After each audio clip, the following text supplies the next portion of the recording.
para você ficar mais bonito, você tinha que vir mais bonito. Pois é. É verdade, viu? Não sabia que ia ser filmado e eu não vim devidamente. Hoje nós temos o prazer de entrevistá-lo para ficar registrado na memória do tribunal a sua passagem pela Justiça do Distrito Federal. Passagem que foi marcante. Você entrou aqui no juiz de carreira, foi promovido a desembargador, foi presidente do Tribunal de Justiça, não somente do Tribunal de Justiça, mas também do Tribunal Regional Eleitoral. Então é importante que você deixe consignado aqui na história do Tribunal de Justiça fatos relevantes de sua passagem por toda a Justiça do Distrito Federal. Então nós gostaríamos inicialmente de que você contasse um pouco da sua vida pessoal, onde você nasceu, onde você fez os primeiros estudos, o ensino fundamental, o primário, como era naquela época. Nós gostaríamos que você começasse essa entrevista contando um pouco da sua vida pessoal. Pois não. Bom, eu sou goiano, nasci... Antigamente era o município de Goiás Velho. Depois passou a ser município, hoje é comarca de Moçâmedes. Lá eu nasci no dia 17 de julho de 1943. E fiquei lá até os 8 anos, depois fomos para Goiás, para a cidade de Goiás, para que os meninos maiores pudessem continuar os estudos e eu também. E aí eu fiz até segunda série de ginásio, depois passamos para Goiânia, mudamos para Goiânia. E eu terminei o curso ginasial no Liceu de Goiânia, depois fiz segundo grau, fiz faculdade de Direito na Universidade Federal e logo depois eu já fiz concurso para o Ministério Público de Goiás, logrei aprovação, mas não quis assumir, porque eu não tinha perfil para promotor, sabia que não tinha, nem era a minha intenção, que eu fiz o curso de Direito para ser juiz. Então, com 26 anos, eu ingressei na magistratura de Goiás. Assumi no que antigamente se chamava zona judiciária. O estado de Goiás era dividido em zonas judiciárias, que ainda não eram comarcas, mas um conjunto de municípios que formavam uma zona judiciária. E eu assumi na 9ª zona judiciária, que tinha como município Formoso, Mutunópolis, Estrela do Norte, aqui. E eu fixei Estrela do Norte como sede da 9ª Zona Judiciária. Foi eu quem fixou. E hoje é comarca, e segundo consta, até muito movimentada. Quando eu terminei de fazer uma inspeção na 9ª Zona Judiciária, voltei para Goiânia. Já tinha uma portaria do presidente do Tribunal de Justiça, que na época era o desembargador Romeu Pires de Campos Barros, já me designando para uma comarca de primeira entrância, que era Joviânia, no sul de Goiás, perto de Ponta Linda, perto de Goiatuba. E para lá eu fui, e lá fiquei 6 anos como juiz. É interessante nessa ocasião, porque o juiz era solicitado para toda coisa, né? Na comarca pequena, como aquela. Então, até de coroar Nossa Senhora para diplomar alunos do Mobral, eu fiz. E alguma coisa eu acho que eu fiz para a cidade, porque foi o primeiro piano que chegou na cidade, foi quando eu fui para lá como juiz de direito. E a pianista era Deliane, minha mulher, não fui eu. E é um aspecto pitoresco que isso aí foi bastante, chamou muita atenção, os meninos, tudo queria ver aquele negócio. E ali eu fiquei 6 anos exercendo a minha judicatura lá, não tive nenhum problema, apesar de que na época era o bipartidarismo, era Arena e MDB, mas eu não tive nenhum problema de nenhuma ordem com o exercício da judicatura lá. E fui professor no colégio, fui um dos fundadores do curso normal que lá não tinha. Então, com muita insistência, nós criamos o curso normal lá em Joviânia. Hoje nós temos um desembargador do estado do Mato Grosso, que fez o curso normal lá, fez o curso de Direito e hoje é juiz de Direito lá. Eu que o ensinei a trabalhar como advogado. E assim eu fiz alguma coisa para a comarca. Tanto que, quando eu já era juiz aqui em Brasília, uns tantos anos depois, me conferiram o título de cidadão jovianiense por tudo que havia feito, etc, etc. Acho que não justificava isso, mas para mim foi gratificante, que foi um reconhecimento da minha atuação lá como juiz. Eu saí de Joviânia porque nessas alturas já tínhamos as duas filhas, Ana Celina e Ionara, que precisavam de colégio. Em Joviânia não tinha colégio. Então eu vou fazer o concurso para Brasília, para ver se consigo passar lá. E fiz a inscrição, consegui passar. E viemos para cá. Mas eu quero dizer também uma coisa interessante, que meu ingresso na magistratura de Goiás, foi que no dia do meu casamento, eu fiz 2 provas do concurso para juiz. Fiz uma prova de manhã, fiz uma prova à tarde e casei-me à noite. Olha só, não teve condições de pensar que eu vou ter. Haja equilíbrio, né? Passei nas 3 provas. Mas isso é uma coisa interessante porque não é muito comum. O professor Romeu era examinador, quando ele me viu lá fazer a prova, mas rapaz, você não vai casar hoje? Eu falei, mas vocês marcaram a prova para o dia do meu casamento, o que eu tenho que fazer? E minha atividade lá foi essa. E vindo para cá... Mas então a sua motivação para vir para Brasília era mais para criar condições para os filhos, de colégio, estudar. E na verdade, antes de fazer o concurso, de passar aqui, eu já tinha feito o propósito de sair de Joviânia. Eu ia deixar a magistratura, porque eu não tinha condições de sair de lá. Era uma comarca de primeira entrância.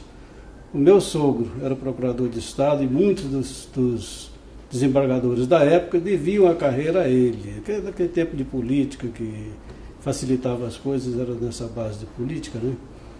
E eles falavam com o meu sogro, falavam, você nunca me pediu nada. Então, quando vagava uma comarca de segunda entrância, ele me ia atrás de mim, porque lá na comarca não tinha telefone. Falou, vagou a comarca tal, se você quiser ir para lá, promovido, eu tenho condições de falar com tantos desembargadores e tal, etc, etc. E eu dizia, o senhor não tem minha autorização para fazer isso.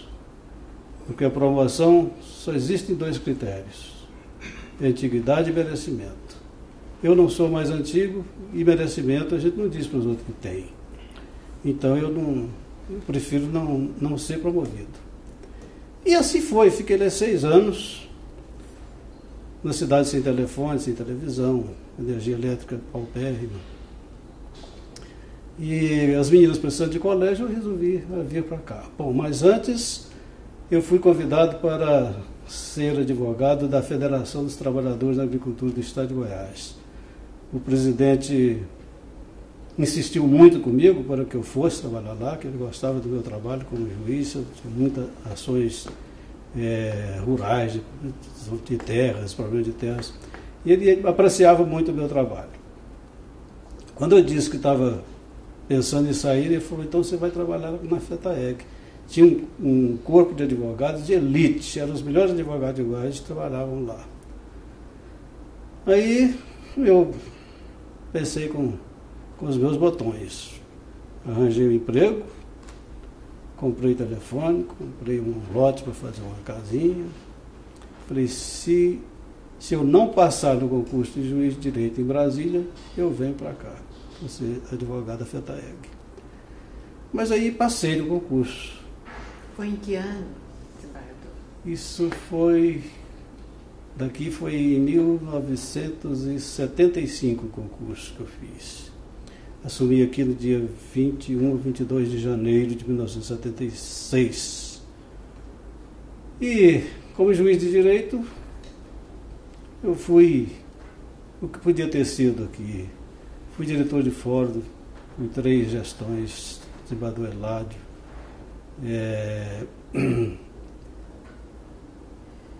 Mas os tantos que eu fui diretor de fórum da gestão deles, fazendo o que podia, porque naquele tempo o diretor do fórum tinha uma série de incumbências. Desembargador Eládio e desembargador Antônio Honório, fui também na gestão dele. Inclusive, problemas todos do prédio, era o diretor do fórum que resolvia. Até para redimensionamento dos espaços, o diretor do fórum que era ouvido, ele que opinava, mandar lavar a caixa d'água, essa coisa toda, substituição de lâmpadas, tudo era problema do diretor do fórum. Então a gente tinha uma gama grande. Diretor executivo. Executivo, exatamente. Dificuldade de Já era verbas nesse também. Dificuldade de verbas. De pessoal. Era nesse prédio aqui, que é o Bloco A, O Bloco A. que estava muito precário naquela época. Estava precário. Então a gente tinha muito trabalho aí. Mas foi bom, foi gratificante. E como no exercício da minha atividade eu recebi diversas incumbências. Fui presidente da Comissão Permanente de Correição dos Cartórios Judiciais e Extrajudiciais de Brasília, de Distrito Federal e Territórios. Nessa condição eu viajei para o território do Amapá, quando eu era corregedor, o desembargador Valdir Neumann, com a incumbência de fazer um levantamento no território da aquisição de terras por estrangeiros. Essa era basicamente a função da minha ida ao território. E também fazer uma correção geral dos cartórios. E nessa condição eu viajei para o Amapá, fiquei lá alguns dias fazendo isso, viajei de carro para todas as circunscrições do Amapá, Calçoeiro. De lanche, né? Porque tem um pedaço que mas eu fui para Marzagão, eu fui de carro, passava de balsa naqueles rios e voltei de lancha para Macapá. A única circunscrição judiciária que eu fui de avião foi para o Oiapoque, porque na época não havia estrada asfaltada e a chuva era permanente, constante. Então o carro não passava por Oiapoque, além de ser muito longe, né, de Macapá para lá. Extremo. Então eu fui também para Oiapoque. E era interessante que o Dr. João Alves, que é juiz aposentado, que era juiz lá do Amapá, de Macapá, foi comigo. E quando estava marcado por rádio, que nós iríamos lá para Oiapoque, eles passaram rádio de lá perguntando quantas pessoas iriam, para ver se tinham condições de fazer comida para todos nós. Era uma pobreza total lá do Oiapoque, uma pobreza total. Nós éramos 4 pessoas, não tinha mais do que isso. Fui lá, fiz a correção nos cartórios. A única circunscrição não era uma circunscrição, mas um local do território do Amapá que eu não fui, era chamado Bailique. Bailique é quase que uma ilha, e lá só se chega de barco ou de paraquedas. O negócio não tem nem jeito de descer. Eu não fui lá porque estava informado que lá tinha apenas um cartório de registro civil. Eu não tinha razão para ir lá. E o que eu interessante... Deixa eu te contar um pequeno fato aqui sobre esse negócio de Bailique. Porque eu fui ao Amapá também fazer correção, mas tinha que também despachar os processos, que foi a portaria que eu recebi. E tinha um réu que morava nessa ilha, de Bailique. E o oficial de justiça deu uma certidão dizendo que não podia ir lá, porque o local era inacessível. É praticamente inacessível. Local inacessível. Eu nunca tinha visto uma certidão dessa. Não era incerto, não sabia. O local era inacessível. Lá só se chega dessa forma que eu falei. Então eu chamei o oficial e perguntei por que é inacessível. Ele disse, porque se eu errar sair daqui, eu vou para o meio do oceano e morro, porque minha canoa é muito pequena, ela vira lá e eu morro. Olha. Mas ele falou isso para mim, viu? Zé Bailique era isso mesmo, então lá eu não fui. Mas eu achei estranho você falar que o telefonema, né, para preparar a refeição para vocês, mas vocês estavam ao lado da França, né? Vocês podiam Mas o Rio é alimentar. lá. Mas o Rio, a comunicação naquela época com a França através do Rio é difícil, não, Natanael? E havia uma rivalidade muito grande entre os moradores de São Jorge do Oiapoque, que é da Guiana Francesa, e com os brasileiros do Oiapoque. Interessante que eu anotei diversas peculiaridades que é interessante a gente anotar para o que, né? Quando o pessoal de São Jorge do Oiapoque precisava de comprar açúcar, esse negócio, vinha comprar no Brasil, porque era açúcar cristal, de cana, lá era açúcar de beterraba, então eles preferiam a nossa. Eles vinham aqui no Oiapoque, na cidade de Oiapoque, para fazer a compra, e o pessoal do Oiapoque colocava o câmbio a bel prazer, já para provocar o pessoal da França. Mas, em compensação, lá faltava combustível, faltava toda coisa, e eles iam comprar em São João do Oiapoque. Lá eles davam o troco, botavam o câmbio lá em cima. Então havia uma rivalidade muito engraçada nesse negócio aí. E quando eu fui a São João do Oiapoque, aproveitei e desci no iate, com bandeira brasileira, e quando nós aportamos no cais de São João do Oiapoque, ficou todo mundo olhando a embarcação. Aí eu ouvi um cidadão francês dizer, né, é brasileiro. Brasileiro não tem nem língua, fala a língua de Portugal. Para provocar todo mundo que estava chegando lá. Né? Achei muito engraçada a rivalidade que havia. Então não havia esse intercâmbio mais intenso, que Rio está dizendo, estava perto da França, a gente podia ter uma recepção como quisessem, né? Mas é que a rivalidade era grande, a dificuldade era boa. E lá eu quero dizer também que na época que eu fui lá, no território do Amapá, no antigo território do Amapá, não havia nenhum registro de imóveis em nenhum cartório, nem mesmo de Macapá. A cidade de Macapá era termo de ocupação que davam para o cidadão construir o lote. Então não tinha documento registrado. Então não encontrei um único registro de terras, nem de brasileiros, nem de estrangeiros. Podia ter até estrangeiros ocupando terras por lá, mas em regime de cessão, de ocupação, não de propriedade. Não havia registro de propriedade. Né? Isso era em todo o território do Amapá. Bom, depois, quando eu estava lá, aqui eu era juiz já da antiga quarta vara de criminal. Já era titular da quarta vara criminal. E fui para o Amapá e deixei um pedido de remoção para a vara da Fazenda Pública, aqui, a segunda vara da Fazenda Pública. E fui para o Amapá e recebi a notícia lá que eu tinha sido removido. Eu estava em plena atividade no Amapá. Então de lá voltei para Brasília, fiz o meu trabalho, fiz um relatório longo para o corregedor e assumi a segunda vara da Fazenda Pública, onde eu fiquei mais de 10 anos. Nesse período foi que eu desempenhei as atividades de diretor do fórum, de presidente de comissão e várias comissões que eu presidi, que participei. Depois... Um minutinho só. Nessa época da vara da Fazenda Pública, desembargador, qual era a situação fundiária do Distrito Federal, na sua visão? A situação fundiária do Distrito Federal já era bastante confusa. E eu, como juiz de vara de fazenda, cheguei a insistir com o procurador-geral do DF, à época que eu não me lembro mais quem era, para que ele promovesse, enquanto era possível localizar alguns marcos que existiam, como por referência, nos diversos processos de expropriação do Distrito Federal, para ele fazer uma demarcatória, fazer uma ação discriminatória para definir, sem nenhuma dúvida, o que era do Distrito Federal, o que não era, o que tinha sido desapropriado, o que não tinha sido.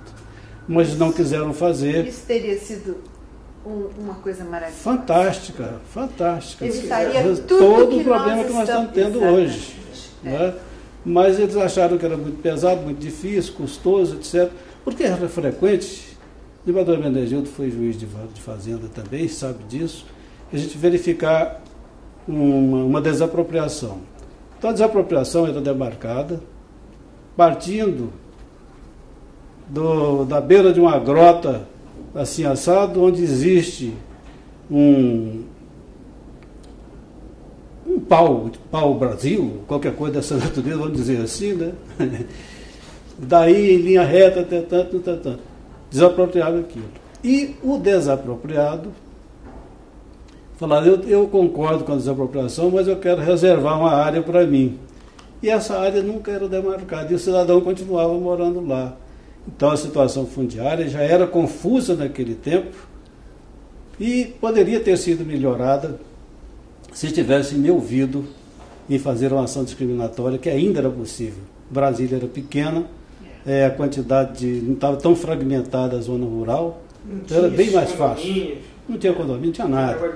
Era muito mais fácil para fazer naquela época. Exatamente, fazer taboquinha. Teria sido maravilhoso. Mas não ação fizeram. foi proposta pela Terra Cap um tempo depois. A ação demarcatória, ela não foi julgada até hoje. São cerca de 80 réus, está na terceira vara da Fazenda, são cerca de 80 réus. Agora, esses dias, foi determinada uma perícia nela, e enfim, a Terra Cap resiste em depositar o dinheiro da perícia, porque ficou uma quantia muito elevada, é uma perícia dificílima, e até hoje essa situação não está resolvida. Não está resolvida. Envolve toda aquela área dos Taboquinha.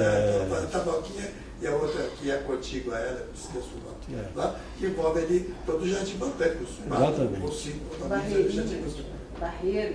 Por aí, Mas naquela época que eu propus, não havia essa fragmentação. E não era uma ação demarcatória. Eu queria que eles fizessem uma ação discriminatória. Seria mais correto. Seria mais correto e muito mais eficiente.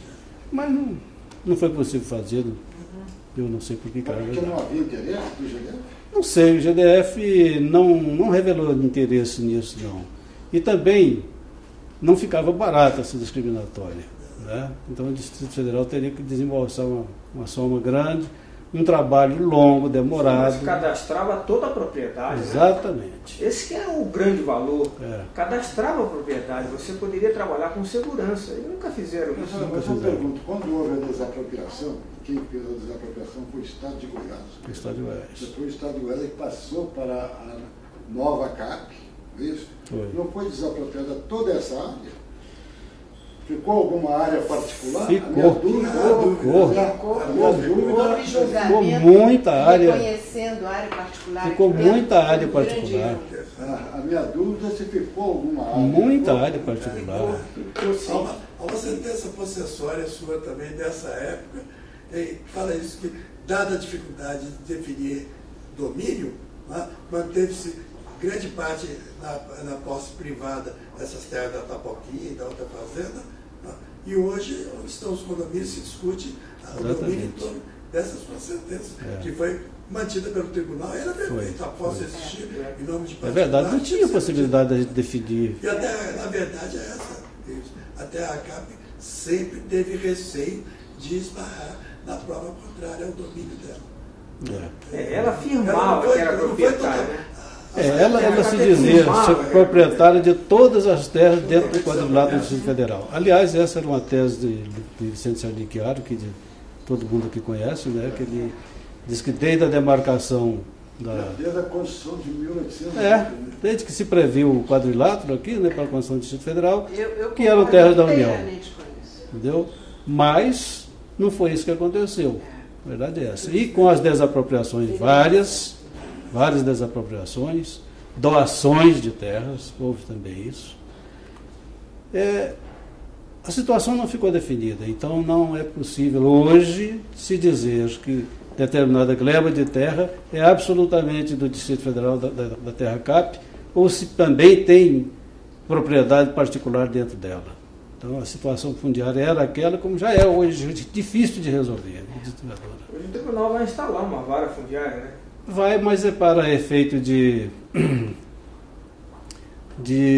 acompanhar a expansão de Brasília, para evitar invasões, para evitar ocupações irregulares. Destinações diferentes.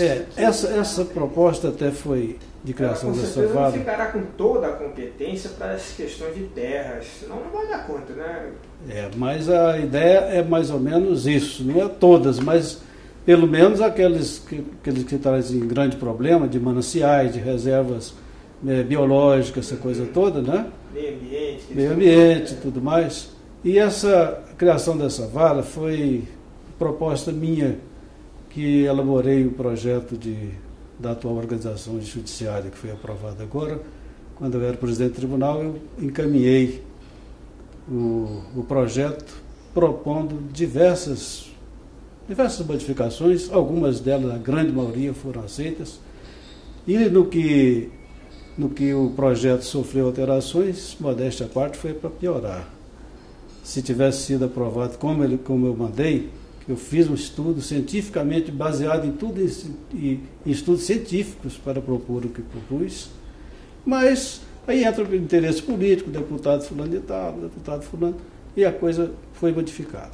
Mas, de qualquer forma, essas varas novas, com competências novas, inclusive criação de novos juizados da infância e da juventude, porque não era impossível, Brasília, do tamanho que estava, com 2 milhões e quase 600 mil habitantes, ter uma vara de menores. Cidadão que mora lá na extensão setoró da Ceilândia, precisa de uma coisa qualquer mínima aqui no juizado de menores, tinha que vir de lá aqui para resolver.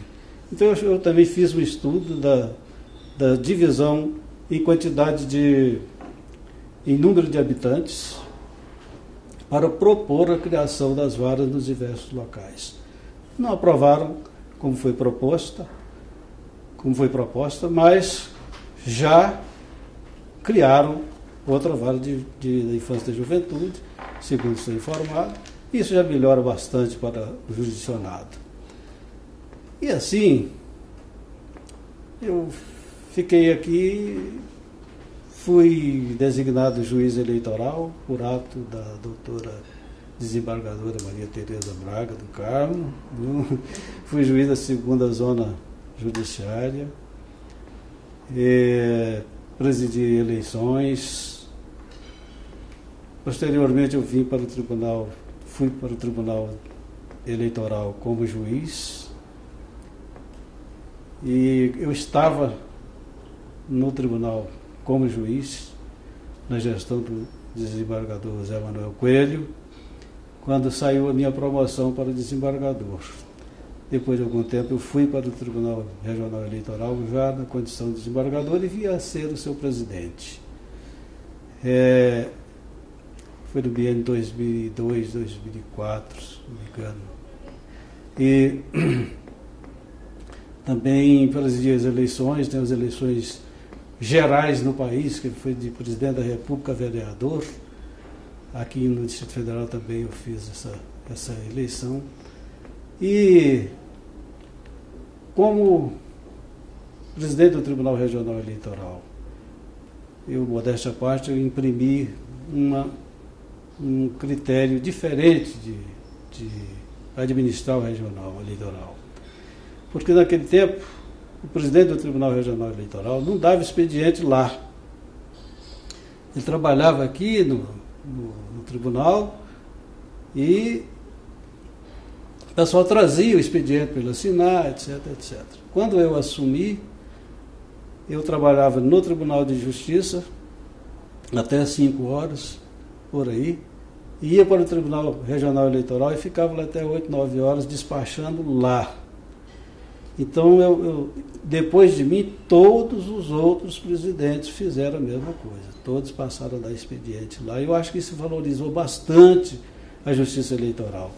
Tanto que, depois que eu já estava fora do tribunal, já uns 4 ou 5 anos, eles criaram um auditório do Tribunal Regional Eleitoral e deram ao auditório o meu nome. Foi um abaixo-assinado dos funcionários do tribunal, pedindo que desse o meu nome ao auditório, em razão da minha atuação e pelo que eu prestigiei o tribunal e os funcionários da casa.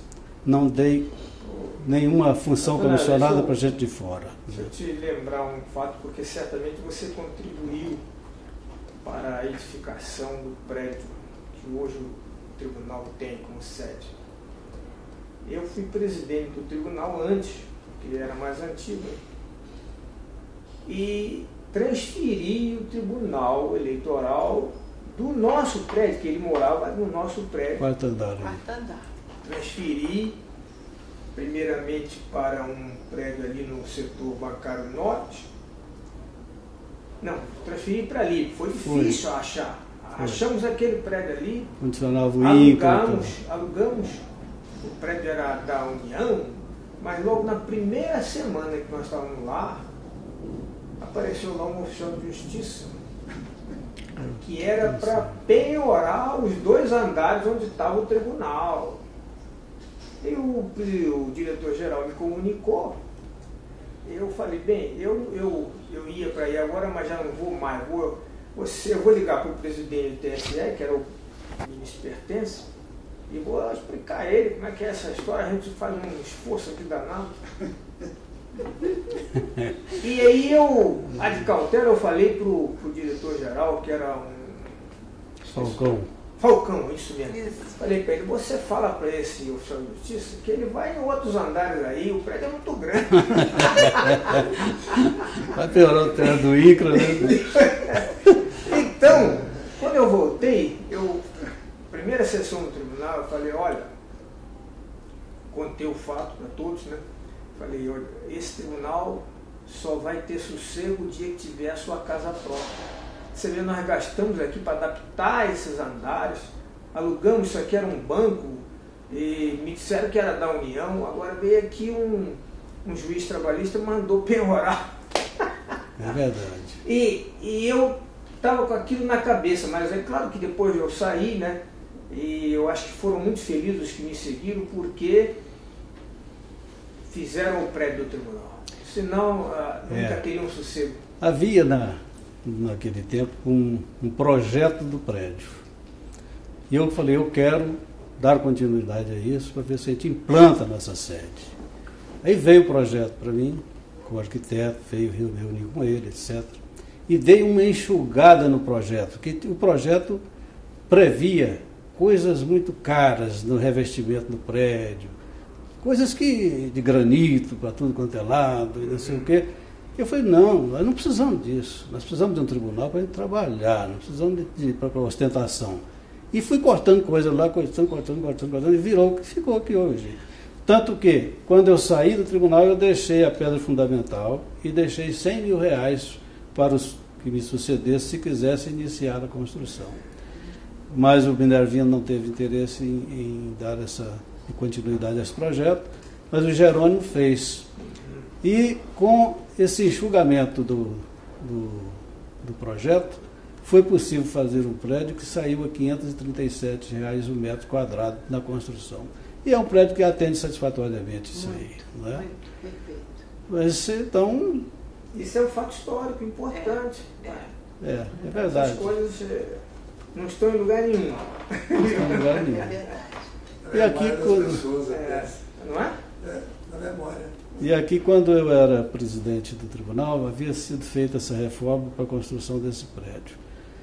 E havia no saguão do prédio, vocês todos lembram disso, os nomes dos desembargadores da época e juízes, etc. Né? Eu revirei meio mundo para achar essa coisa. Achei alguma coisa. E estava jogado fora. O pessoal botou aquilo sem nenhuma consideração com a história do tribunal. E eu fiquei chateado com aquilo. revirei meio mundo, criei essa Secretaria de Gestão Documental e encarreguei a secretária de fazer um levantamento de tudo que pudesse ser encontrado a respeito disso. E foi com base no que encontrou alguma coisa que nós fizemos uma exposição no STJ da história do tribunal. Ficou linda, linda, linda a exposição, modéstia à parte. Ficou uma coisa muito bem feita, com a participação do Nelson Jobim, que era ministro na época do TSE, o presidente do STJ, todos participaram, gostaram muito, foi um negócio fantástico. Isso eu não sei o que virou. Alguma coisa disso? Olha, eu até tenho algumas fotografias de alguns painéis. Mas a intenção era resgatar a história do tribunal. A começar desses nomes que estavam no saguão e eu não consegui. Mas eu acho que isso ainda é possível. Eu nunca desisti, nunca achei que está perdido, não. Acho que a gente podia recomendar isso, né? Havia uma placa, não é verdade? Havia uma placa. Há uma suspeita de que ela foi derretida. Não é possível. Eu não posso acreditar uma coisa dessa. Estou reclamar aqui porque nem água o gabinete aqui não serve. Não, pede lá, isso. O doutor Riso está à procura dessa placa o tempo todo. Não encontramos ainda a placa. Não encontro. Eu reclamei com o Minervino de maneira até certo ponto severa com relação a isso. Verdade. Não só a placa desse prédio aqui, que ela é de 1966 ou 67, isso. Conta a história da inauguração. Não tinha problema nenhum fazer uma segunda placa a respeito sem dúvida. Da criação e reinauguração de exatamente. E mais ainda, desses nomes que estavam lá na entrada do saguão do prédio. Bloco A. Estamos nós, os juízes de direito da época, os substitutos, éramos o Irajá, o Disseu, eu e o Pigré. Exatamente. Eu lembro que eu encabeçava logo depois de desembargador, já era o primeiro. Ficava à direita de juiz. Uma placa primeiro muito foi escondido bonita. Pelas caixas eletrônicas da Caixa Econômica e depois subiram.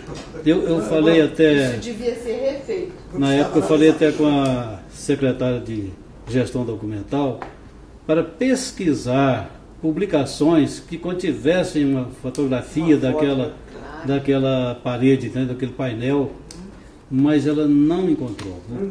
Não encontrou. Mas eu acho que não seria difícil refazer não, isso, porque eu quando entrei, eu já vi essa placa. Em 74, quando eu entrei. Eu me lembro de ver o nome de todos os juízes e dos substitutos. Está tão pouca gente, né? Eu gostaria de retomar essa informação a respeito dessa exposição feita no STJ. Não é isso? Porque o STJ deve ter isso documentado lá. Não é isso? Eles têm possivelmente foi feito em conjunto com a nossa Secretaria de Gestão Documental e o STJ. O STJ participou ativamente na elaboração dessa exposição. Porque eles têm todo um salão lá de exposição. Eles têm um organismo que cuida dessa parte. Pois é, talvez a assessoria de comunicações sociais tenha isso lá, nós já fizemos uma visita ao museu do STJ, justamente para nos inspirarmos com relação ao museu daqui, e lá é tudo muitíssimo bem organizado. Eu acredito que haja pode ter isso lá sim, pode ter isso lá sim. E é interessante que nós colocamos, inclusive, os processos mais antigos que tiveram curso aqui no tribunal e os mais rumorosos, como o caso de Ana Lídia e tal, ficava fechado dentro de um escraninho. Exatamente, fechado com vidro, ninguém tinha acesso ao processo. Mas estava lá o processo à vista, uma exposição do processo. Quais foram esses processos? Lembra-se mais ou menos? Eu tenho para mim até que isso está documentado naquele setor ali. No Arquivo Central. Eles têm no Arquivo Central. Eles têm o da Ana Lídia, eles têm o inventário do Juscelino, eles têm o processo do Mário Eugênio, eles têm Eles têm vários outros processos. Eram esses processos também e outros que havia lá em exposição. Foi uma coisa bastante interessante, com fotografias de instalação do tribunal do Rio de Janeiro, na Bahia, como a Maria Energio tinha feito aqui. Então, com painéis grandes de pendurados, ficou linda a exposição. Como aqueles que você fez também, né, Menegil? Eu fiz, porque esses painéis também não sei onde estão. Pois é, o problema é esse, que os outros tiram e, em vez de guardar, né, dão sumiço naquela coisa, o que é um despropósito. Eu visitei o museu do Estado de São Paulo, o Museu da Justiça. O presidente do tribunal na época me levou coisas de Rugarbode, coisas do início do século, está tudo lá, processos rumorosos assim, estão separados direitinho. Tem interesse, as pessoas têm interesse em ver isso, né? Exatamente. É essa a nossa preocupação. Resgatar a memória é complicado. Me parece também que seria importante, ele começou a falar aí, fatos importantes aí da sua passagem pela presidência. Além disso, já mencionado. Bom, a minha presidência não vou dizer que teve fatos relevantes, mas quando eu assumi, eu disse: o que está feito aqui em termos de construção é o suficiente para o funcionamento do tribunal. O que eu quero na minha gestão é o elemento humano, para dar funcionalidade ao que já existe. Quando eu fui vice-presidente do tribunal, Carlos Augusto era o presidente, nós criamos os juizados, porque a lei saiu e dava prazo, criamos aquilo assim a toque de caixa, mas funcionou. E como havia uma gama de juízes trabalhando nos juizados. Era aqueles informais ainda, né? Não, mas eram juizados já especiais. Nós criamos Jerônimo era o corregedor e criou-se então a figura do coordenador do juizado especial.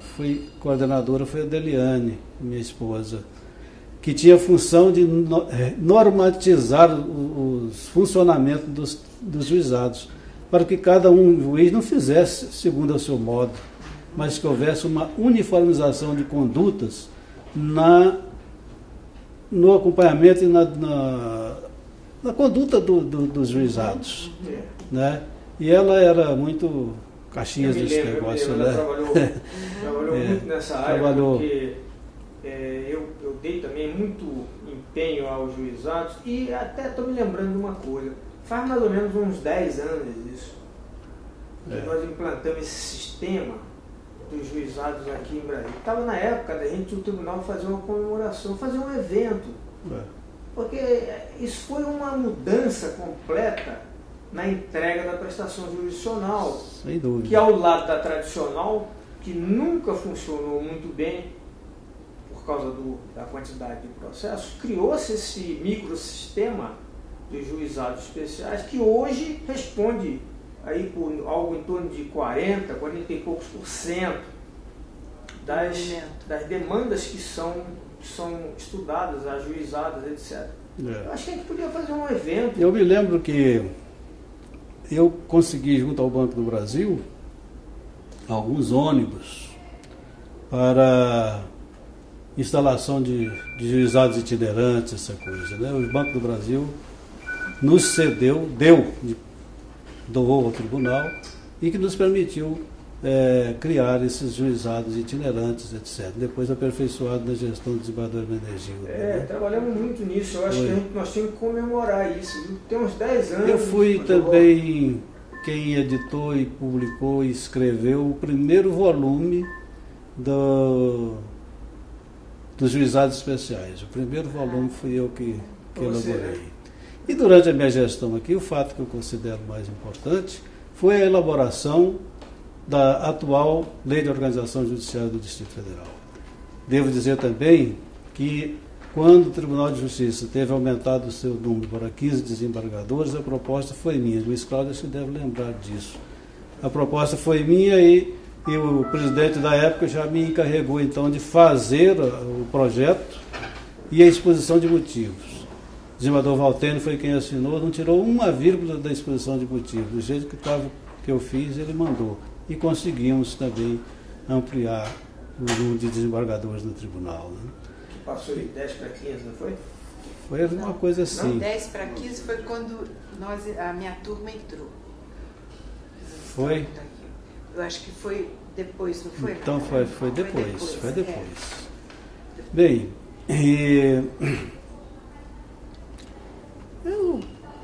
minha administração, como eu disse, não foi marcada por grandes acontecimentos. Todavia, eu deixei elaborado e implantado o projeto do Fórum de Núcleo Bandeirante, já iniciado na minha gestão, já iniciado também na minha gestão o de São Sebastião, só não tive tempo de terminar. Também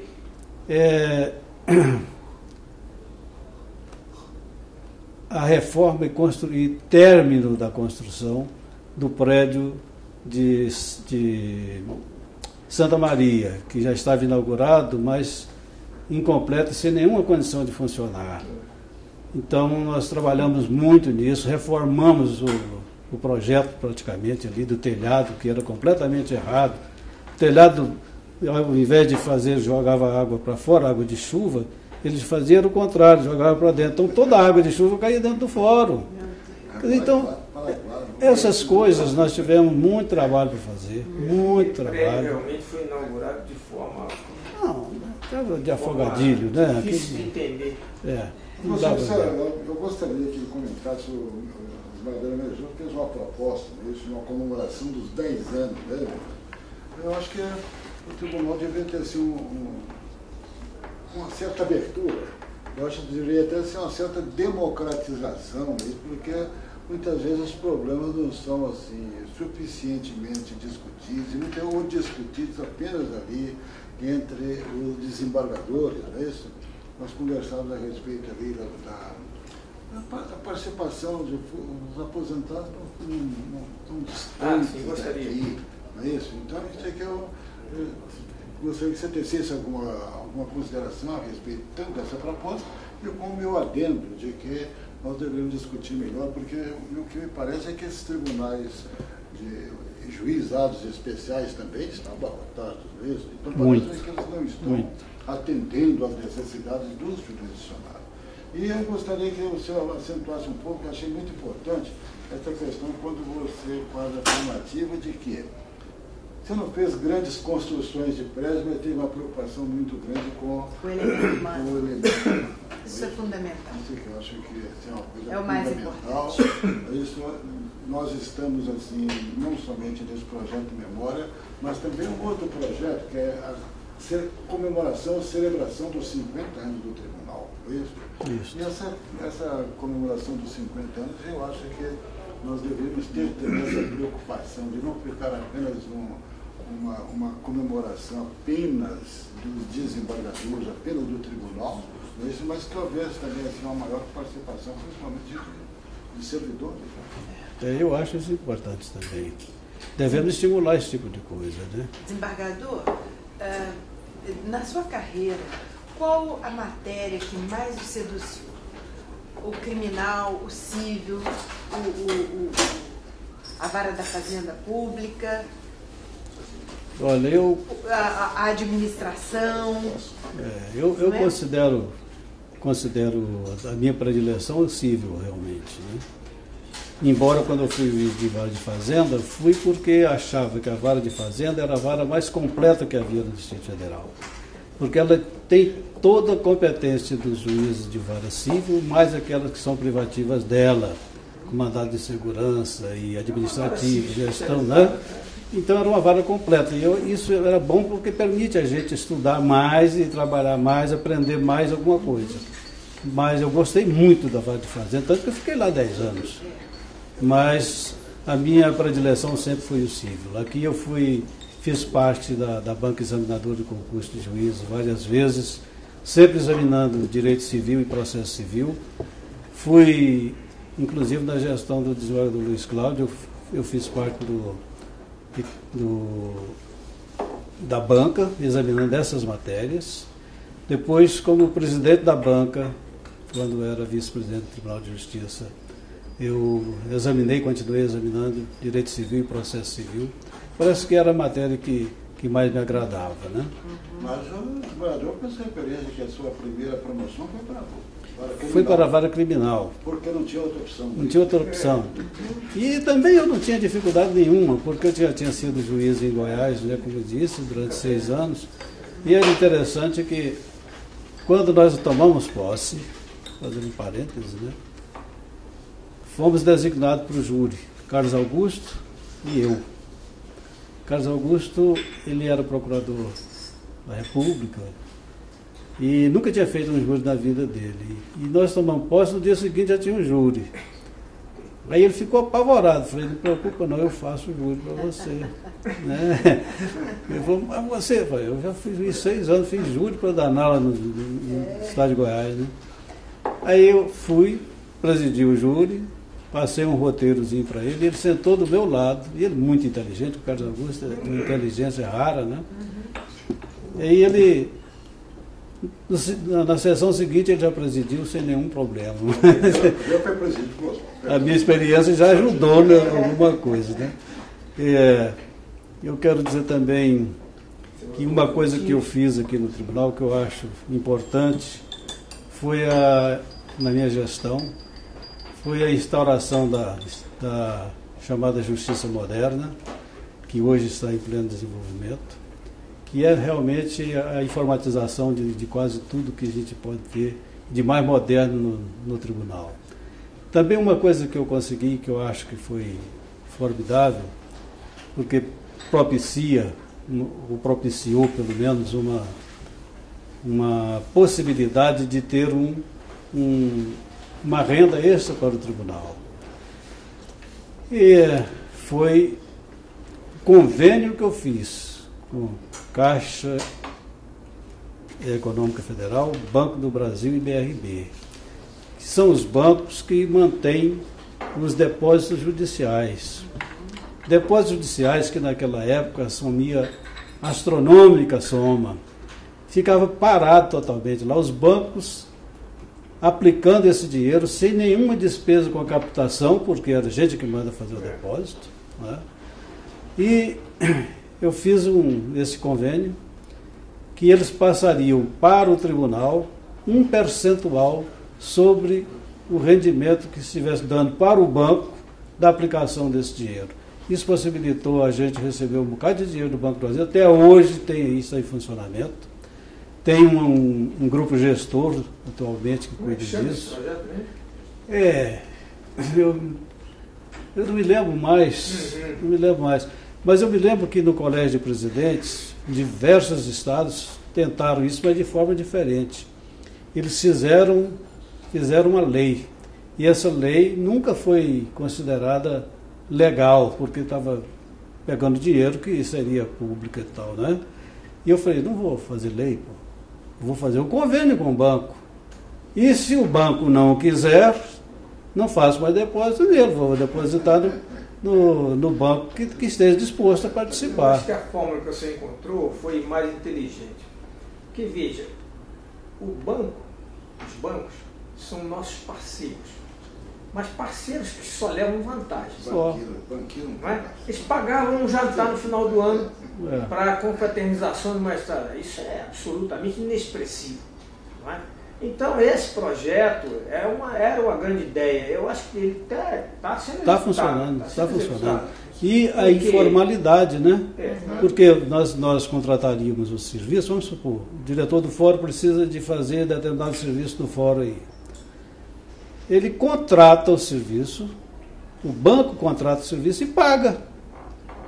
Então nós não temos que tocar no dinheiro, mas nós temos que usar o dinheiro como quisermos, e o banco é obrigado a repassar esse dinheiro, sustentar a obra.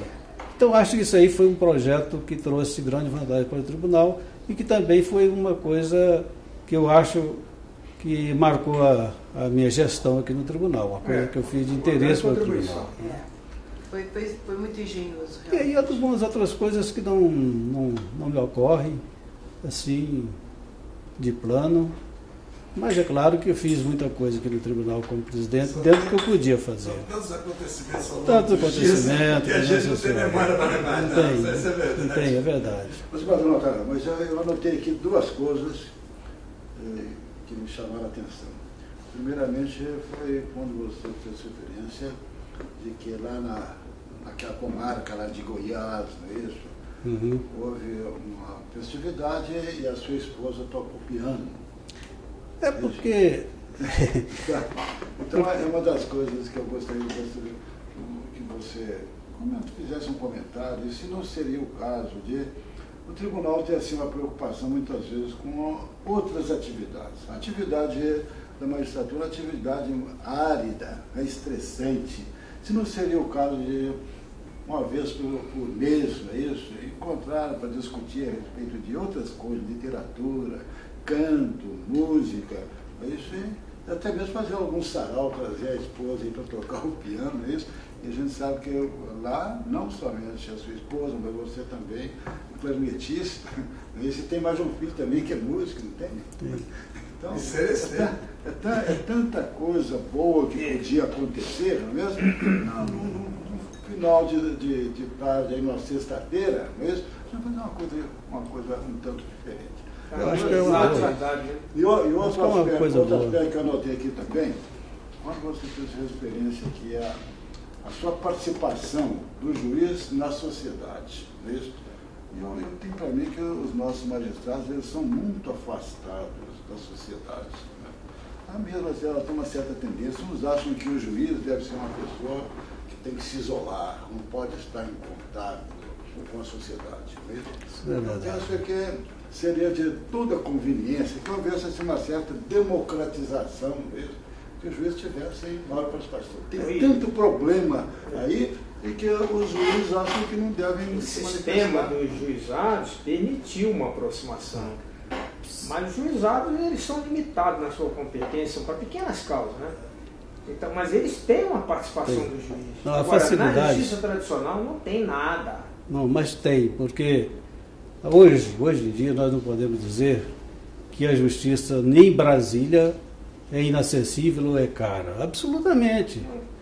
Então nós temos judicialmente uma aproximação com o público. Em razão do que aqui qualquer um que tiver de entrar com uma ação, entra. Se tiver dinheiro, ele paga, se não tiver dinheiro, ele não paga. Mas ele tem o acesso livre a qualquer instância da nossa justiça. Então, essa facilidade existe. Mas o que o doutor Rio está propondo é uma interação do juiz com a população. Não é isso, doutor Rios? Uma aproximação informal, até para que pudéssemos conhecer melhor. Até para discutir saber o que é o juiz as grandes e tudo mais. questões que estão aí colocadas nisso. Houve aí um projeto do Niemeyer a respeito da Praça da Soberania. Isso. Já está vendo a violência que está acontecendo aí. Há um projeto da Marges, né, de a justiça vai à escola. Isso. E nós não vemos essa participação. Eu não vejo assim, muitas vezes assim, uma maior integração entre a magistratura, Ministério Público, OAB. Eu acho que nós poderíamos fazer muito mais em benefício da sociedade do que na realidade acontece. Mas na minha gestão nós estimulamos esse programa e eu particularmente, pessoalmente, fui a diversas escolas para conversar com os alunos e com professores, e era uma coisa muito gratificante, que a gente via que os alunos tinham interesse em conhecer o juiz, de saber o que é o juiz. O juiz é gente, poxa, não é gente. Não é porque o juiz, por exemplo, então, lá longe, inacessível, né? Então eu fazia questão de mostrar para eles que isso aí não era não, o juiz era só uma pessoa que o Estado pagava para tentar compor os interesses em conflito, mas que era uma pessoa como qualquer outra e tal, etc, etc. Também uma coisa que eu estimulei aqui foi a justiça comunitária que o Minervino iniciou. Então eu acho que isso aí deu muito resultado, era uma coisa uma coisa que facilita bastante, diminui bastante o acesso à busca do Poder Judiciário para compor os conflitos. É aquele que todo mundo conhece, o que vem a ser a justiça comunitária. Os próprios agentes da comunidade que procuram compor os interesses em conflito antes de chegarem aqui na Justiça Federal. Então isso também eu estimulei muito na minha gestão e o resultado foi bom e está sendo bom. Hoje mesmo eu recebi aí umas revistas da Justiça Comunitária muito estimulante. E quando isso estava em funcionamento, eu recebi representantes de diversos estados da América Central e da América do Sul, buscando subsídios para implantar o mesmo sistema no território deles. E eu lembro que, não sei, um desses países da América Central, que até o emblema da justiça comunitária eles copiaram o nosso, foi idêntico ao que estava aqui. E ficaram gratíssimos pela ajuda, pela colaboração, né? Então, eu acho que nós fizemos aqui alguma coisa que podíamos. Eu devo dizer também, a propósito do que o Rio está dizendo, de outras atividades do magistrado, eu sempre tive as minhas outras atividades. Sempre gostei de escrever, já publiquei alguma coisa, e sou membro da Academia Brasileira de Letras e Artes do Planalto. Eu ocupo a cadeira número 15, cujo patrono é o Cruz, coincidentemente, né? E estou lá já há alguns anos, a gente fazendo as nossas tertúlias, os nossos encontros, e conversamos sobre literatura, etc. É em Lusiânia a sede, e estou lá também nessa atividade. E outras atividades particulares de lazer que eu sempre fiz, né? Praticar algum esporte, essa coisa toda, sempre foi do meu feitio. Desembargador, dentro da sua vasta experiência, qual seria um projeto, ou então qual seria a sua sugestão, ou então qual seria a modificação que o senhor acha que deveria ser feita para melhorar o funcionamento da justiça e todos esses aspectos aqui que nós estamos conversando? Um projeto que o senhor gostaria, por exemplo, de executar se estivesse na presidência, ou então uma sugestão sua como juiz? Para os serviços? Para os serviços, uma modificação para a legislação, para facilitar, para agilizar, para melhorar? Eu penso o seguinte, que nós podemos melhorar muito os serviços da justiça se dermos aprimoramento para o funcionário. Acho que o servidor tem que ser aprimorado, tem que ter oportunidade de aprender para trazer alguma vantagem para nós. Não adianta a gente querer que o funcionário produza bem e produza muito se ele não tiver o preparo necessário para isso. Então eu acho que devíamos ter uma escola ou algo dessa forma. Eu me lembro que na época do Valdir Meura eu dei aulas para oficiais de justiça, diversas categorias, para melhorar a qualidade do serviço por eles prestados. Se isso fosse desenvolvido aqui periodicamente, isso traria grande vantagem para o desenvolvimento do trabalho aqui no Distrito Federal, na nossa justiça. Penso que a realização desses cursos seria uma forma de melhorar a prestação jurisdicional por aqueles que fazem o serviço executivo, né? Que expede mandado, que faz cumpre as diligências, etc. Isso é fundamental. Agora, eu penso que também nós precisávamos de ter mais autonomia para propor os nossos projetos de lei. Que, na verdade, o Poder Judiciário nunca teve essa autonomia. Diz a Constituição que ele é autônomo, mas só fica na lei. Porque se mandamos um projeto de lei, todo e qualquer parlamentar se sente no direito de fazer uma modificação para introduzir alguma coisa que seja do interesse dele ou que não seja do interesse do outro. Algumas emendas Frankenstein. Exatamente. Então, se a gente faz um projeto, encaminha um projeto que foi estudado, que vai atender aos interesses do judiciário, nós deveríamos ter, pelo menos, autonomia de ninguém mexer naquilo mais. Mandamos daquele jeito, vai ser daquele jeito ou não é. Aprova ou não aprova, mas não desfigure o projeto, porque senão passa a existir a lei que não atende às nossas necessidades. Isso aqui é muito ruim. Então, eu acho que isso aí nós podíamos buscar uma solução. Porque, desculpe, querida, mas esse é um ponto que eu considero realmente melindroso. O tribunal faz pesquisas. Exatamente. O tribunal investe para identificar os seus problemas, aí faz o projeto. O projeto chega lá, eles sem mais aquela, mudam tudo, e depois você tem que aplicar a lei que vem de lá. Bom, mas aí que eu gostaria de suscitar uma questão. Se não é falta de democracia, porque eu acho até que seria importante que eles tivessem liberdade também de dar algumas sugestões. O que eu não posso aceitar é que eles façam qualquer alteração sem discutir com a parte interessada. Exatamente. Pode ser até que eles tenham razão nisso. E pode até melhorar, né? Porque o que me parece é que nós não estamos habituados, acostumados com esse exercício democrático. Não é isso? É verdade. Vamos encontrar, vocês têm dúvida quanto a isso aqui? Eu acho que isso que devia fazer. Pode e ser. mais, compreende? Eu acho que nesse ponto aqui, o juiz muitas vezes tem essa liberdade de, se ele está firme nos princípios gerais do direito, pessoal, houve essa modificação aqui, mas a fonte histórica não é essa. Não é isso? O nosso tribunal tem se empenhado muito nessa vertente de melhorar o servidor.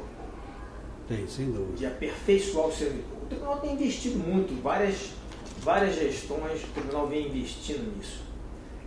O que o tribunal não pode fazer é mexer na lei. As leis de processo que têm sido aí remendadas, o Código de Processo Civil, o Código de Processo Penal tem sido remendado. A grande crítica que se faz ao Poder Judiciário é a demora e não consegue agilizar porque você tem ali um cipual de problemas, de recurso, de prova e etc. Mas o tribunal tem feito bastante coisa, não só melhorando a condição do servidor, como também aqui dentro as nossas condições, por exemplo, de informática. Eu acho que também você podia contar alguma coisa sobre a sua contribuição nessa área de informática. A área de informática sempre foi melindrosa aqui no tribunal. Muito melindrosa. Importante e melindrosa. Difícil de administrar, porque ela implica em conhecimentos muito específicos, técnicos. E isso aí a gente tem que contentar com o que a nossa Secretaria de Informática pode nos fornecer. Eu penso que isso aí foi um negócio que eu insisti muito também na minha gestão, foi de melhorar os serviços de informática do tribunal, de informatização. Conseguimos um bocado de coisa, inclusive a aquisição de computadores, vamos dizer assim, a vulgarização, entre aspas, dos laptops, né? Que todo mundo passou a ter, todo juiz tem. Então isso aí foi uma coisa que nós estamos trabalhamos nisso bastante. Como o desembargador Mendes também trabalhou nesse aspecto, todos os desembargadores presidentes têm enfatizado a necessidade de aprimoramento da informatização no tribunal. Nosso tribunal é um dos mais bem informatizados do país. Eu me lembro quando estava no Colégio de Presidente de Tribunais, que fala-se muito na Justiça de São Paulo, mas a Justiça de São Paulo era a menos informatizada do país. A menos informatizada do país. E eu penso também, desembargadora, que por termos já aqui bem avançado a informatização do tribunal, é que nós somos o quarto maior tributário de recursos para os tribunais superiores. Primeiro vem São Paulo, Rio de Janeiro, Minas Gerais e Distrito Federal. Depois é que vem Rio Grande do Sul, etc, etc, etc. Quer dizer, por exemplo, esse sistema PUSH, excepcional para os advogados. Quem está exercendo a advocacia, do seu gabinete, do seu escritório, acompanha o processo. Totalmente. Isso lhe traz muito conforto, ganho de tempo, não precisa vir ao tribunal, ficar ali no balcão tentando obter uma informação. A informação está à sua disposição via e-mail. Ele tem os despachos, tem a movimentação do processo. O que ele não tem ainda é... Diariamente, né? Eu até estou pensando em sugerir isso, é que as decisões interlocutórias sejam publicadas na íntegra. Porque aí você tem... Algumas são, nem todas. Algumas são, né? Algumas são. Eu acho que precisavam ser todas, porque dessa decisão cabe agravo. Exato. Então, o que custa? Já que o juiz já digitou, não tem que economizar para pensar nisso, porque o meio é eletrônico. Então, o que custa colocar? Coloca no diário, que é eletrônico também hoje, o diário eletrônico, coloca a íntegra da decisão, que lá estão as razões do juiz, e o advogado nem precisa vir aqui para fazer o seu recurso. Eu acho que poucos estados têm isso. Poucos estados. A grande verdade nisso tudo é que o excesso de volume, o excesso brutal de volume de serviço, né, emperra o bom andamento da justiça. Né? Se a gente for acompanhar o dia a dia do processo, a gente vê que coisas mínimas que podiam ser resolvidas com a atenção do funcionário ou com a atenção do advogado são postergadas porque não há meios materiais de dar eficácia a esse ato. O caso do juizado especial, se me permite voltar a ele, é típico. Ele foi criado para democratizar o acesso. Isso é indiscutível e democratizou. Entendeu? Também para acelerar os julgamentos. Previu-se na lei um julgamento em 3 meses. Acompanhe hoje o andamento de um processo do juizado especial. Não, 2 anos. 2 anos. É preferível você entrar com a ação. 2 anos para julgar. Por quê? Porque falta pessoal. É sempre a infraestrutura. É um acúmulo de serviço. Tem serviço demais. Que falta no judiciário. Mas não é o juiz que... Não, tem serviço demais. Não. Eu não estou criticando o juiz, não. Eu estou fazendo uma análise da realidade do judiciário. Pagador Luiz Cláudio, eu também não quero fazer uma intervenção. O ano passado, sugeri ao atual vice-presidente a realização de um mutirão nos juizados civis, que tinham cerca de 1.600 sentenças conclusas. 1.600 processos conclusos para sentença. Muito bem. Por que eu sugeri isso? Porque eu sou um grande defensor do juizado e isso desacredita o sistema, não é? Bem, o que ele fez? Com juízes novos, substitutos, fez um mutirão, distribuiu isso para cada um certo número de processos. Em um mês, o serviço foi posto em dia. 1.600 sentenças em um mês. Dessas sentenças, um percentual mínimo de recurso, porque a matéria é toda conhecida, o tribunal tem posição. O que estava faltando, meus amigos? Estava faltando alguém trabalhar. Não é verdade? Eu não cheguei a tanto... Não, mas é isso que estava faltando. É isso que estava faltando. Um certo juiz aí acumulou 800 processos para dar sentença. Ora, eu se fosse juir um juizado, como o sistema é oral, é simplificado, eu tentaria dar sentença na hora, na maioria dos casos. Era isso que, aliás, o legislador esperava quando fez esse sistema. Agora, o cidadão acumula 300, 400, 500 processos para dar sentença. Hoje em dia, se você entrar com uma ação na justiça comum que permite o julgamento antecipado, é muito mais rápido do que entrar no juizado especial. Um outro aspecto é o aproveitamento do tempo e do espaço. Exatamente. Por que o judiciário, na parte administrativa, de secretaria, não funciona no período da manhã? Bom, esse é outro problema. Esse negócio de ser ouvidor... Devagador, Natanael. Eu gostaria que o senhor falasse a respeito do seguinte.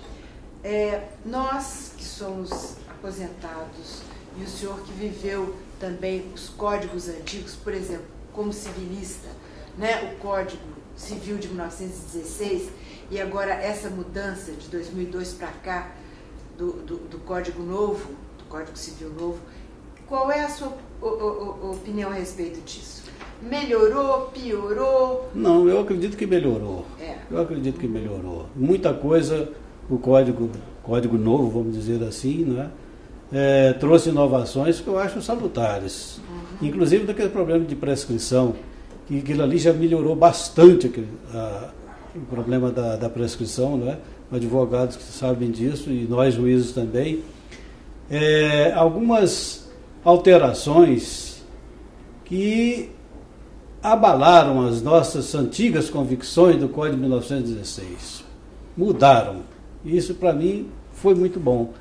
Essa redução de menoridade, né? A capacidade civil plena, passando aí para 18 anos. Né? Isso tudo eu acho que foi um acompanhamento das nossas necessidades atuais. E dentre outros vários assuntos que o Código inovou e que eu acho que foram bem-vindas para a nossa administração. Doutor, eu queria dizer para a senhora também que uma coisa que eu fiz na minha gestão, que eu acho que foi muito bom, foi a criação dos drive-thru. Nós criamos vários drive-thru. Isso facilitou demais a vida do advogado que trabalha na cidade satélite e que precisava de trazer uma petição para cá. E dava entrada lá e pronto. Nós fizemos isso na Ceilândia, nós fizemos no Itaguatinga, nós fizemos para todo lado esses drive-thru. Aqui mesmo, aqui na porta do fórum. Isso também fomos nós que implantamos aí durante a minha gestão, com o auxílio indispensável do desembargador Getúlio Moraes Oliveira, que era o meu corregedor. Então isso também foi uma realização que eu considero importante durante a minha gestão, entendeu? Isso que eu gostaria de você tecer só um comentário. Quando eu fiz referência a essa maior participação dos juízes na comunidade, observa, foi falado aqui a questão do horário. Né? Por que o juiz só pode funcionar a parte da tarde? Nós estamos aí com um congestionamento, né, de carro muito grande. Chega aí, vai saída da cidade às 6 horas da tarde para qualquer lugar, principalmente para o aeroporto. Isso não poderia haver também uma contribuição? Eu acho que essa troca de experiências, e por que o juizado também não pode funcionar na parte da manhã, horários diferentes, uma troca, isso não beneficiaria também até a questão do trânsito? Com certeza. Beneficiaria muito. Mas eu acho que o juizado, ele funciona quase todo na parte da manhã, para receber como é que chama onde o cidadão chega lá e conta a história para contar dele, o caso, etc. Na verdade, seria reduzir a termo. Isso, é redução a termo. Isso aí acontece muito de manhã. Acontece muito de manhã. Não é, desembargador Luiz Carlos? É verdade. Acontece muito de manhã. Audiência não, audiência faz a parte. Funcionamento normal.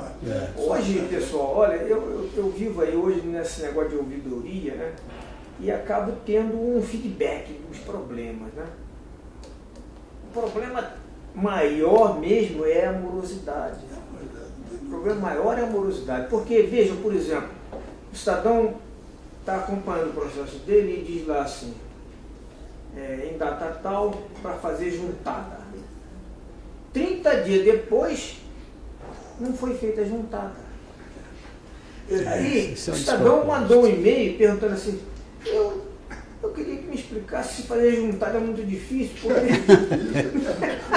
Mas são certas dificuldades que o computador trouxe. Não se pode negar hoje, né, a importância da informática em qualquer ramo da atividade humana. Na justiça, então, não se fala. O judiciário hoje está razoavelmente avançado em função do computador, isso não tem dúvida nenhuma. Acontece que há um reverso dessa medalha, né, e o reverso negativo. Nos nossos tempos em que éramos juízes, não, você despachava no rosto da petição, júdice cúmplice. Apenas. Hoje não. Para você pedir o desentranhamento de um mandado, não, você tem que dar entrada no cartório, o cartório tem que anotar que a petição entrou, isto vai para o andamento do processo na internet, vai para o juiz, e o juiz nunca despacha a petição no mesmo dia, 2, 3 dias. Só para juntar a petição já se leva alguns dias.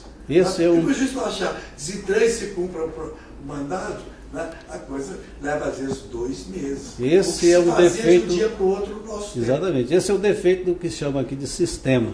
Porque, na verdade, o sistema que nós temos aqui é criado... Para os novos os juízes que estão em exercício, o que você tem a dizer essa mensagem para o melhor funcionamento da justiça? Olha, eu acho que a primeira coisa que nós temos que recomendar aos juízes é o cumprimento do horário.